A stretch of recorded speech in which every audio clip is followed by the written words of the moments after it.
Oh, camera's opposite. It was on me. Uh, Good morning, everybody. We're just gonna flip our camera around. Give us 1 second here. And there we are. Good morning, everybody, and welcome to your reports program today. This is Mail on the Rails, the history of mail travel with the California State Railroad Museum. And that's where I'm at right now, the California State Railroad Museum in Old Sacramento State Historic Park.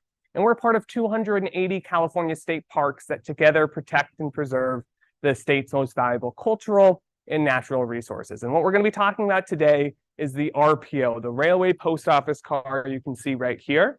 And we're going to be talking about why California thought it was so important, such an important historic artifact, one of those cultural resources, that we have it on display here at the Railroad Museum, and how it helped change the way Americans operated during its time period. So we're going to tell that story. We're going to eventually take a tour of that rail car. We're also going to have some games throughout the process. But before we do that, we're going to learn a little bit about the history and the context of why this car is important.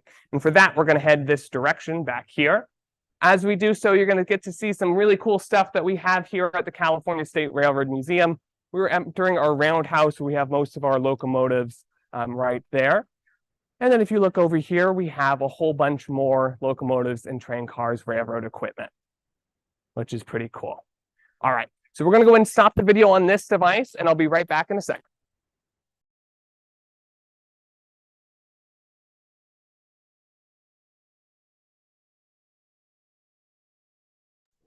All right, folks. I'm standing in the Great Hall, one of my favorite areas here at the California State Railroad Museum. And we're going to be talking about what travel looked like, what mail looked like before the Transcontinental Railroad was built. So I want us to think back into the 1840s and the 1850s. There's a really big event that happened in the late 1840s, in the early 1850s, that brought lots and lots of people from the East Coast to California. I want you to think about what that event was. I'll give you a hint. It has to do with why we're called the Golden State here in California. All right, if you figured it out, it is the gold rush that brought so many people here to California, created a need for people to get from the East Coast to the West Coast. And I want you to imagine what that journey would have been like. There were no railroads at the time that could take you across the country. There were no planes, there were no cars, which means if you wanted to get and find your gold in California, you were living in the East Coast, and you wanted to get to California to try to find your gold and make your fortune, you would face some very difficult and dangerous route options.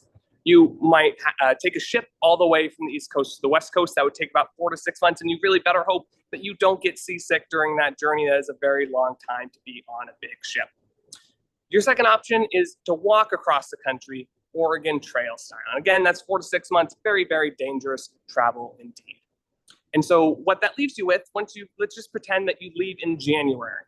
Okay, so you're in January, you decide, I'm going to go and find my fortune in California. I'm going to leave my friends back on the East Coast. I'm going to go all the way across the country, walk across the continent. You might get there sometime in June. What's the first thing that you're going to want to do once you get to the West Coast? Well, probably find your fortune, maybe take a break, sleep a little bit. But after that, you're going to want to make sure that your friends on the East Coast know you made it safe to California, because they knew it was a dangerous trip. And so you'd really want to let them know that everything was okay. So you write out that letter, and now that letter has got to make its way from the West Coast to the East Coast. And it's going to have to take that same, very similar route, overland mail route across the country. And it's going to have to be walked all the way across the continent.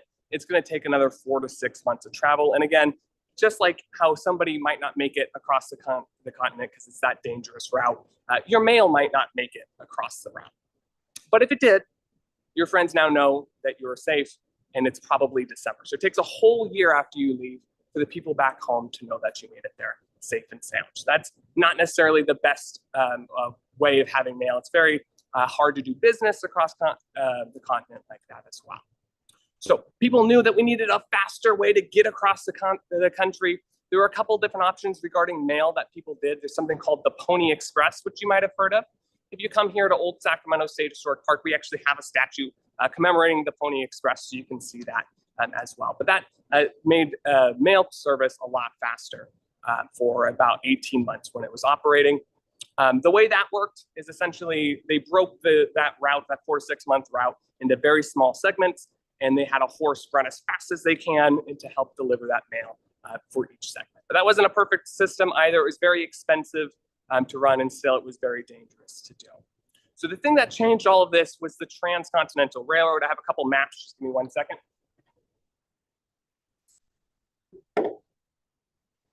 So before the Transcontinental Railroad, this is a map of all the major railroad networks. As you can tell, there's a whole bunch over here on the East Coast, nothing stretching out to the west. That's why you'd have to walk that journey.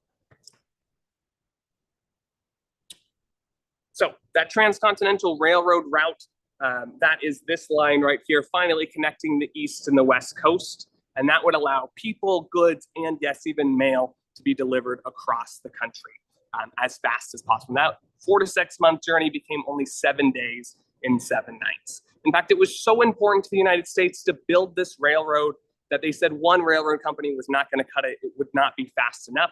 We need 2 different railroad companies working on opposite ends and eventually meeting in the middle. And so that was the Union Pacific starting over here in Omaha and building out towards the west. And then right here in Sacramento, just a couple blocks away from where I'm standing now, the Central Pacific started building out towards the east, eventually meeting in Utah. So as you can imagine, that was a whole bunch of work. It took over 20,000 railroad workers to build, including over 10,000 Chinese railroad workers, primarily building the western half of that Transcontinental Railroad. And teachers, we have a lot more programs about the Transcontinental Railroad, how it was built, all that great stuff. That starts next week.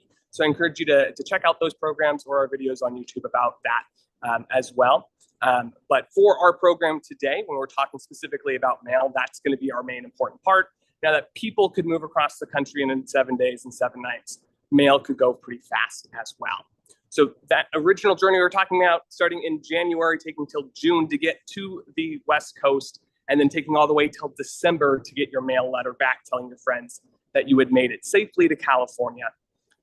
Instead of it taking that full year period, now you could get across the country. If you started in January, you would get there on January 7th, and then you'd be able to mail your letter back home, and it'd still be January. It might be middle to end of January for you. So a very, very important thing indeed. And so for our next part of this program, we're going to jump into our first game. But for that, we're going to fast forward in time. We're going to leave the 1860s, and we're going to go all the way to the 1880s, 1890s, and the early 1900s. So give us 1 second. I'm going to turn off this camera, and when I come back on, we're going to have a game set up for you. Just 1 second.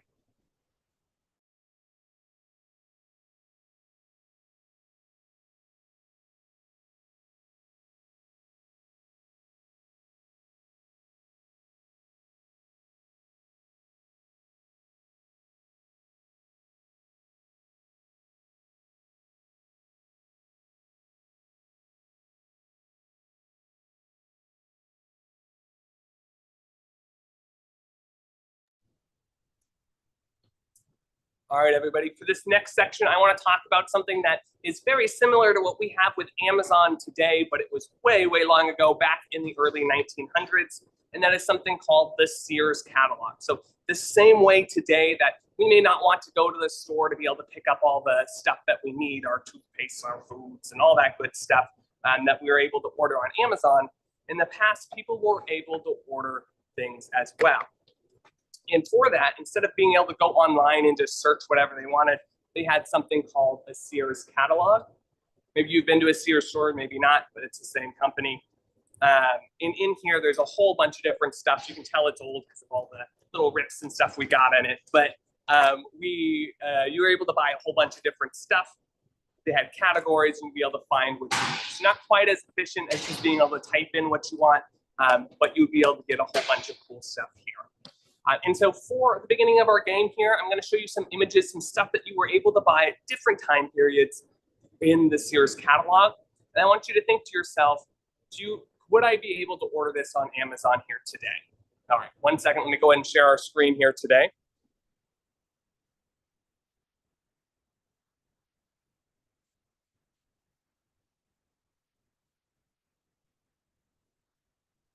All right, so I want you to think here. Would you be able to go on Amazon and buy a really cool Batmobile? Probably, right? They must have that here today. Let's see here. What about a bike? Yes, definitely. You could buy bikes. You could buy gramophones. Well, maybe you could buy a music device. I'm not sure if they have gramophones. They probably do. Let's see here. A chair. You could certainly buy a chair on Amazon here today. What about this? Could you buy a house on Amazon? Maybe a dollhouse, but not a fully functioning 4-bedroom modern home. I don't think they sell those on Amazon here today. What about this? A schoolhouse. You could buy a schoolhouse on a Sears catalog. I'm not entirely sure how that whole shipping arrangement came, but I think that's pretty cool. You could buy an entire school just through this Amazon or this Sears catalog. And then what about this? Model trains. I think you could probably buy that on Amazon here today. That's definitely something we like here at the California State Railroad Museum. So that's pretty cool.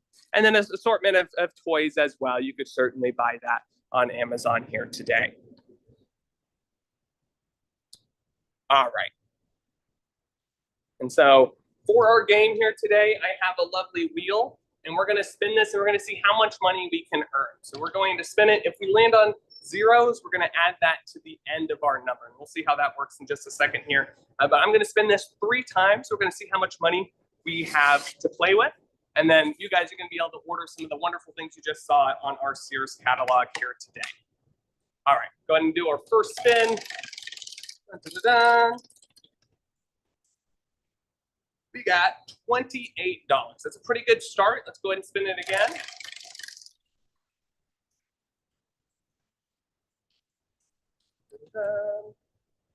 $8. So we're going to do 28 plus 8. So we're up to $36 to spend. Let's see if we can get a little bit more here. Go triple zeros. All right, we ended up with 1. So we ended up with $37 here to play with. As you could tell with some of those prices, we're still going to be able to buy lots of cool things, even if we can't necessarily buy that schoolhouse or the modern house. So let me go ahead and throw our poll up here, and you guys are going to decide what we're going to buy here today. All right. So we're going to need a couple seconds to vote on this. You didn't get to see quite all of these advertisements, but you saw some of them. So you could buy a $3 candy box. You could buy a $16 bike. You could buy a $15 modern train set, a $25 Batmobile set. But remember, click as many of these as you'd like to buy, but we only have that $37 to spend. So try to make that last as long as you can. We have a toy cash register for pretty cheap there. We unfortunately will not be able to buy some of the more expensive stuff, but you can see some of the stuff that they had available for you in the Sears catalog. So we'll give you a little bit more time to make your decision here today.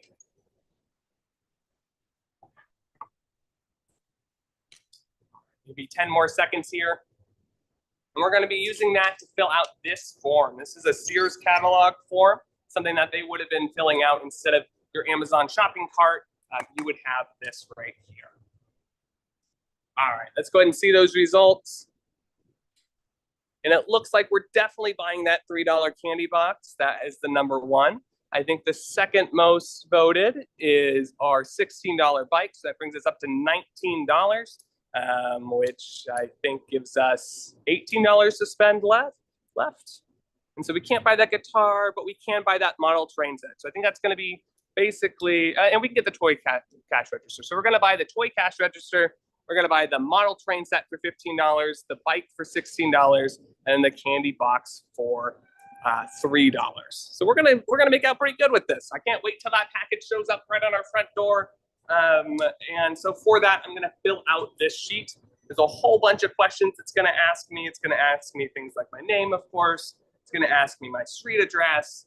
It's gonna ask me what I want. Some of the things that you saw on there, not necessarily the ones that we're buying, but sometimes things like if you're buying clothes, you have to put the size and the color that you wanted, things like that. Very similar to what we do on Amazon here today. But there is one thing that I'm not seeing on here that I do notice when I go to Amazon and I'm buying things there. And that's a submit button. So I have the form, but I don't really know what I'm supposed to do next. And so for that, my friend Summer is going to come on in just a second here. And she's going to explain how we take this wonderful form where we get our chocolate, we get our toy model trains, all that wonderful stuff, and how we take that form and actually make it a reality. So 1 second, we're going to turn off this camera, and when we come back on, we're going to go into the RPO.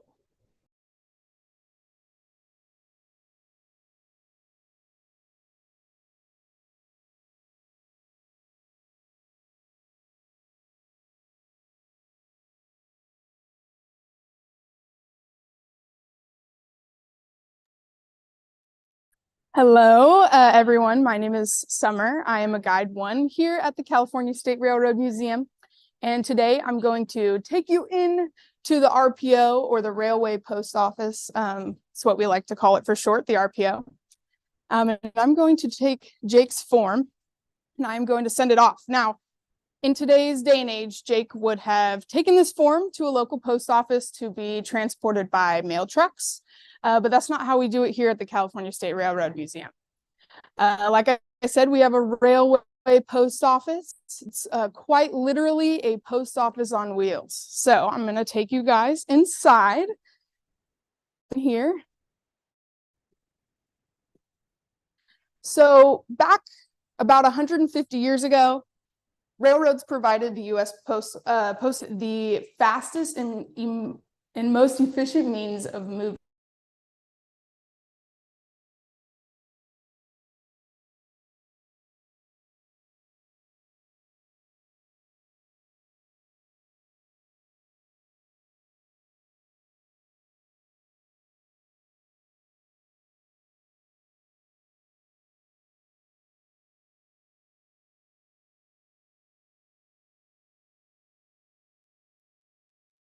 Give us one moment. We're having some technical difficulties.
All right, I think we're back on.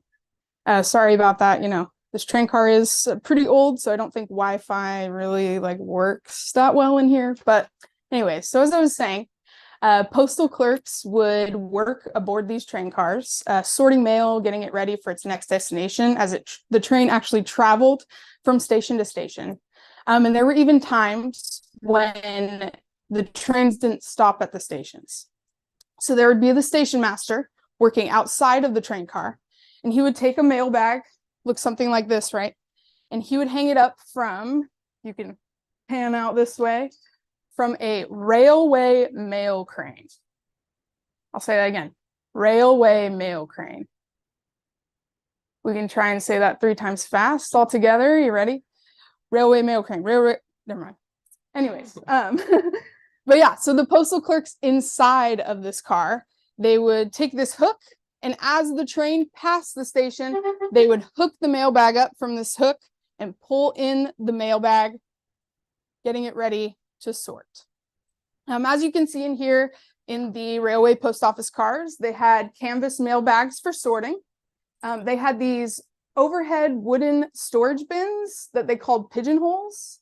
They were for storing packages, things that were bulkier, so they could store them up here. And then if you follow me down this way, there's just rows and rows. And then they also had some tables for sorting the mail on the car.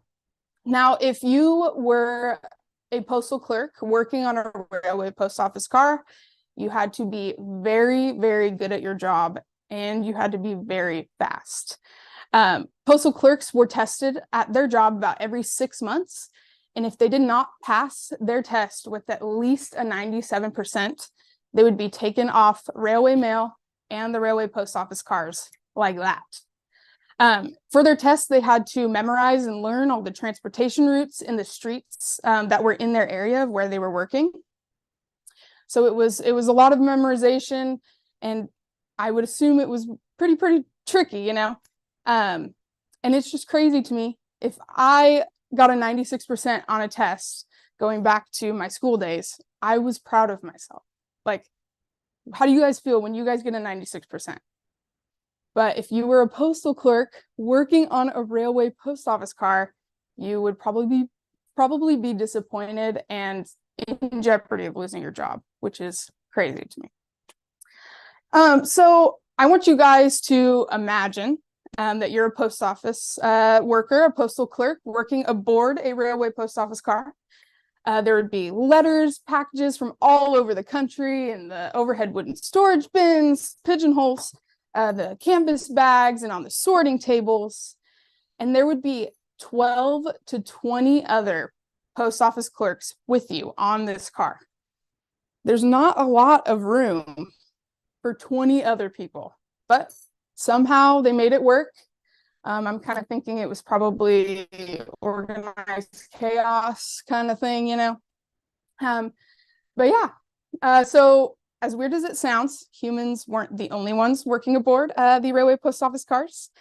We had a special furry friend follow some mail bags onto a train one day in Albany, New York.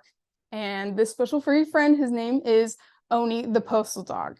And he was the most famous dog in America, and he was celebrated for traveling the length and width of the country on railway post office cars. So in a second, we are going to have a special guest come on.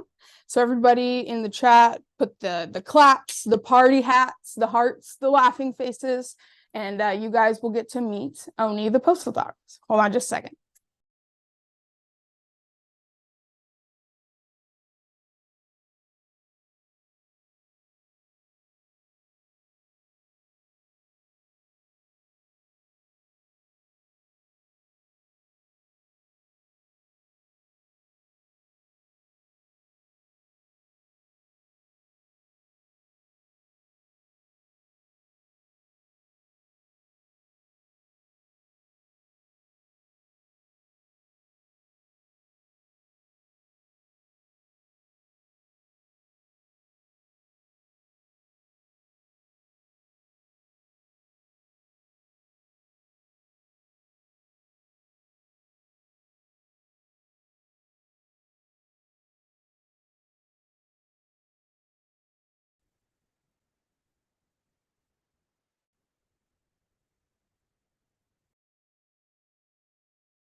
All right, folks, we will be having some technical difficulties. Just give us 1 second here, and we will go ahead and get started with Oni. But you can see Oni, that's pretty cool. So we got that part all settled. Let's see if we can get some sound from Oni going. It's hard. He's a dog. Yeah, it's dog. So speaking is a new thing for Oni. Let's give it another try. You're right. I am just a dog. Technical stuff doesn't quite work. All Okay, right. we can hear you now, so I think we're good to get started. Perfect. Awesome. So I'm going to go back to sharing my screen. I really want to show you guys my story. Here we go.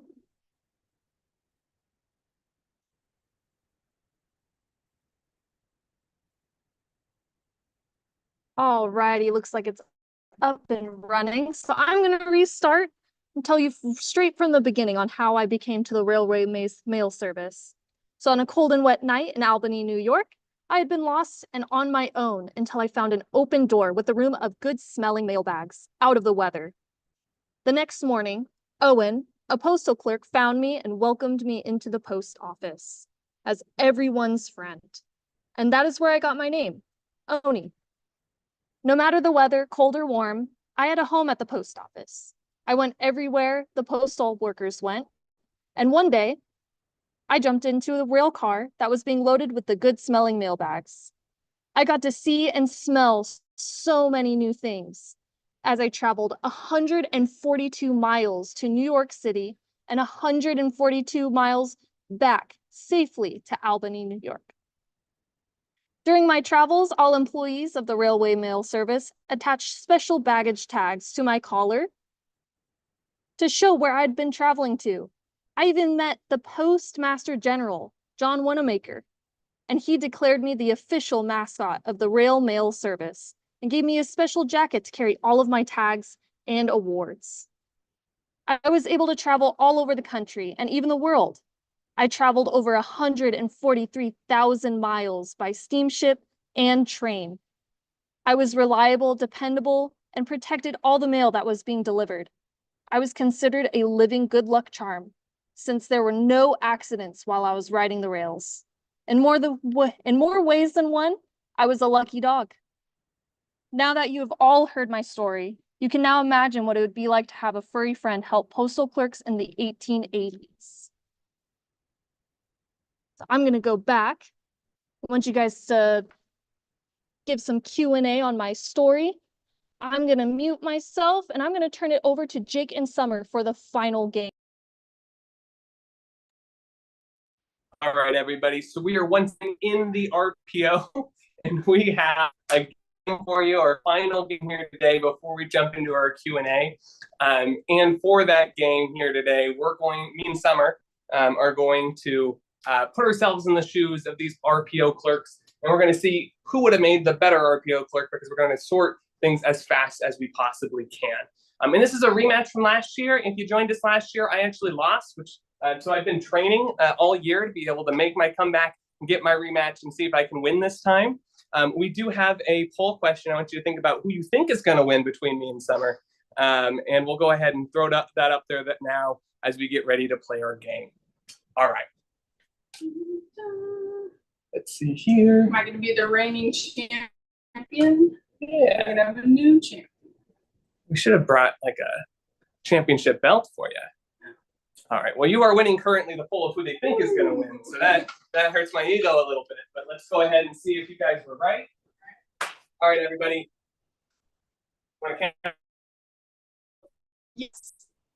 Start from 5, 4, 3, 2, 1, go. Yeah. Oh, Jake's in the lead. Summer's catching up though. She's quick, but Jake's quicker. Look at him go. The concentration. Violet. It's got to be sent out in a couple hours. Hurry. Where is it going? Who's going to win, guys? Oh, it's getting even. I think Summer's ahead, though. Jake, you better hurry up. Oh, and the winner is Summer. I lost my more this time. Oh, dang. Well, everybody, if you picked Summer to win, you were right once again. My training did not help this year. I think I lost by more this year than last year. But I want you to think about how fast we were trying to sort and understand that we didn't even look at the addresses. We were just trying to put it in the box as fast as we can so we could win our competition here today. But if you were an actual RPO clerk, you would be having to go about that speed, maybe a little bit slower. But you would be having to memorize the addresses and actually put them in the right box That way they get to where they need to be. I think anybody who sent a letter in the RPO here today, it's not getting to where they want, which is, not great for them. All right, so that is the end of our structured portion of this program. We do have some time for Q&A, so if you've been holding on to any questions, go ahead and throw them in the Q&A now. I'll be going over some of the ones that we've already gotten here today. So let's go ahead and find out what kind of questions we got.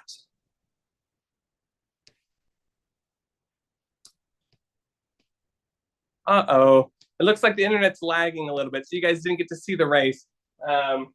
So it sounded like it didn't happen. So I didn't actually lose. That's great. Okay, let's see if we can get some questions in. Let's see. Can you guys hear us now? Yeah, okay. So we got some questions asking what is our favorite train in the museum. I think that's a great question. Mine is the one that you saw at the beginning of that program where we were talking about the Transcontinental Railroad.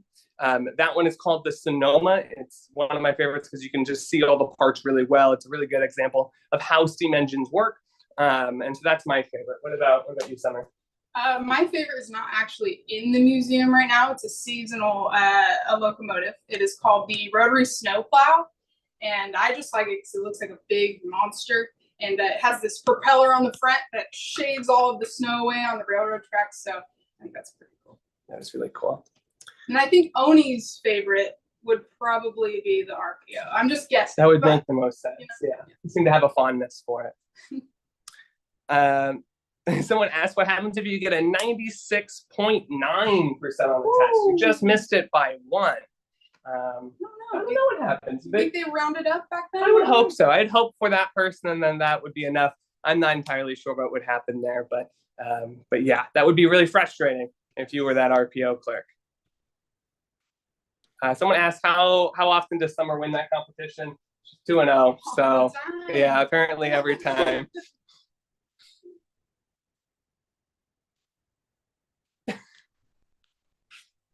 How did they cook things on the train so that everybody could eat? That's a wonderful question. So if you were an RPO clerk, you'd probably be bringing your lunch, would be my understanding. We have, actually back here, there's a can opener in the car, which is kind of cool. So maybe you would do that on your break, bring in some canned food, things like that.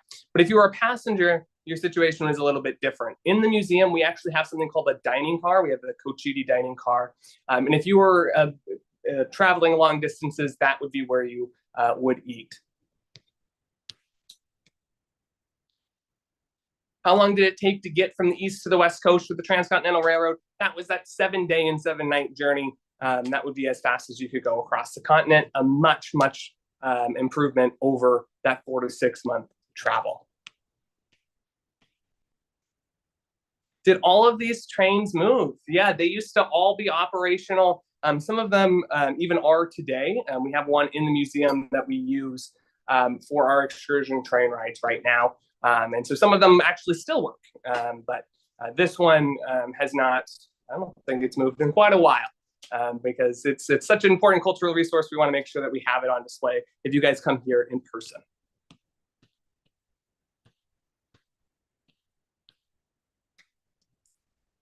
We got a lot of questions about Oni and who was his owner and what was his life like.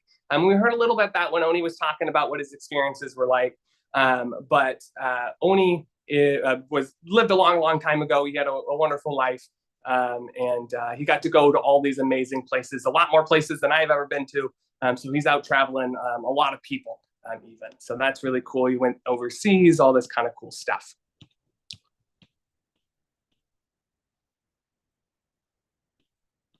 All right. We got some questions about the green boxes. What are they used for? So those are in the game. That's what we were sorting into. And so if you had a letter, so maybe your Sears catalog form, you would put that in an envelope, you put your stamp on it, and then we would have to mail it to the Sears headquarters or wherever you need to send it to. It probably says somewhere on this form. But the RPO clerk would be responsible for putting those letters in there, making sure they get to the right place.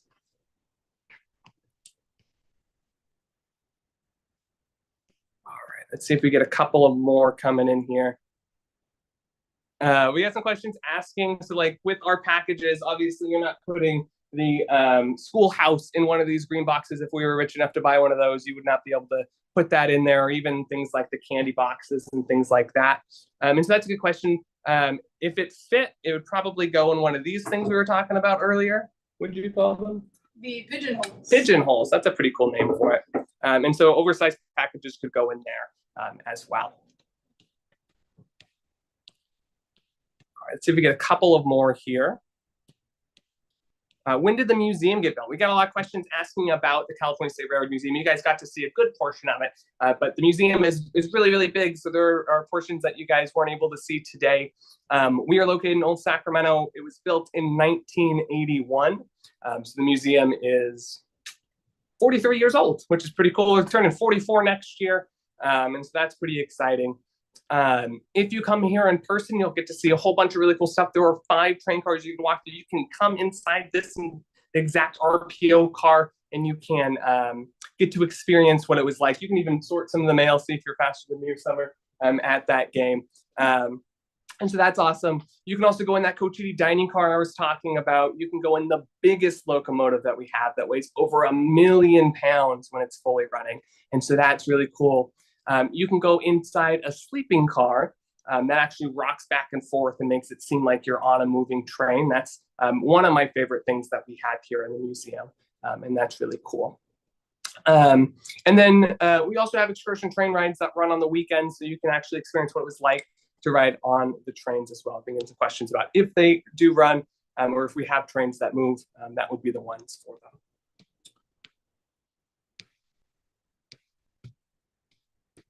Let's see if we get one more question here.